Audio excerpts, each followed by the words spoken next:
নিজে অন্ধ হয়েও শত শত শিক্ষার্থীর মাঝে শিক্ষার আলো ছড়িয়ে দিচ্ছেন ব্রাহ্মণবাড়িয়া সরকারি সাবেরা সোবহান বালিকা উচ্চ বিদ্যালয়ের ইংরেজি শিক্ষক SM সোহেল। তিনি দৃষ্টি প্রতিবন্ধী হওয়া সত্ত্বেও তিনি আমাদেরকে এমনভাবে ক্লাস করান যেন তিনি একজন স্বাভাবিক মানুষ, এবং আমরা তার ক্লাস করে খুব আনন্দ উপভোগ করি এবং আমরা মনে করি যে তিনি যদি আমাদেরকে আরেকটু সহযোগিতা করেন আমরা ইংরেজিতে খুব ভালো ফলাফল করতে পারবো। শিক্ষার্থীদের মাঝে শিক্ষার আলো ছড়িয়ে তিনি হয়ে উঠেছেন শত শত শিক্ষার্থীর প্রিয় শিক্ষক। যেন অন্ধত্ব তাকে থামাতে পারেনি, হার মানাতে পারেনি তার জীবন সংগ্রামকে। শৈশবে বসন্ত রোগে আক্রান্ত হওয়ার পর ভুল চিকিৎসার কারণে দুই চোখের দৃষ্টিশক্তি হারান সোহেল। অনেকের কাছে যেখানে জীবন থেমে যাওয়ার কথা, সেখান থেকেই শুরু হয় তার নতুন লড়াই। অন্ধত্বকে মেনে নিয়ে নয়, বরং তাকে জয় করেই এগিয়ে যাওয়ার সিদ্ধান্ত নেন তিনি। ব্রেইল পদ্ধতিতে পড়াশোনা শুরু করি ষষ্ঠ শ্রেণী থেকে। সেই ব্রেইল পদ্ধতিতে পড়াশোনা করে SSC HSC পাশ করেছি ব্রাহ্মণবাড়িয়া সরকারি কলেজ থেকে। 1997-98 ব্যাচ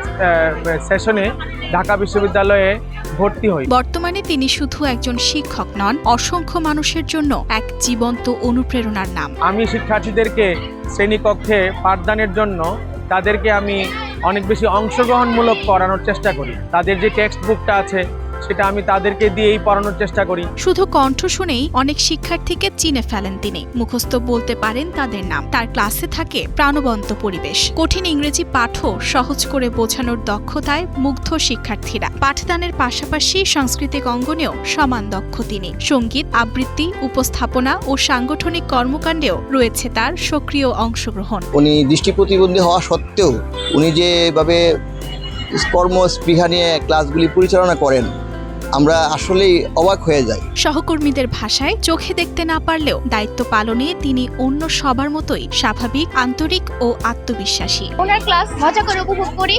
উনি খুব ভালো একজন মানুষ। জীবনে সফল হতে চোখের দৃষ্টি নয়, প্রয়োজন লক্ষ্য অর্জনের দৃঢ় প্রত্যয়। সেই বার্তাই প্রতিদিন নিজের জীবন দিয়ে শিখিয়ে চলেছেন SM সোহেল। অন্ধকারকে হারিয়ে যিনি হয়ে উঠেছেন অসংখ্য শিক্ষার্থীর আলোর দিশারি।